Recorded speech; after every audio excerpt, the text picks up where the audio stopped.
এই সরিদা কি হল নাথাকো বুলি কৈছে দাদা নাথাকো বুলি আপুনি ওলাই আহিছে বিশেষকে এটা ভাল চিন্তাধাৰা লৈ আপোনালোক আগবাঢ়িছিল কি হ'ল আপুনি ওলাই আহিছে মই নাথাকো এইটো মোৰ ব্যক্তিগত কথা হয় ব্যক্তিগত কথা হয় আপোনালোকে কাৰ লগত কি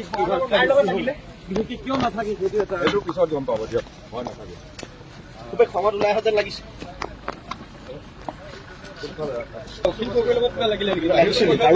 কম্প্ৰমাইজ নকৰো বুলি কৈছে কৈছে যে বাৰে বাৰে ৰাম ঠগন দিয়ে কংগ্ৰেছে তেতিয়াহ'লে কংগ্ৰেছৰ লগত কাম কৰিবলৈ কেলে আহিছে তেওঁ কাজিয়াখন কাৰ লগত হ'ল কাৰ লগত মতামত কৰিছে কাৰ লগত তেওঁলোকে ক'ব বোলা সংসাৰে হ'ব যাব দাদা কিমান ফোন কৰিছে কিমান ফোন দাদা কোনে ফোন কৰিছে দাদা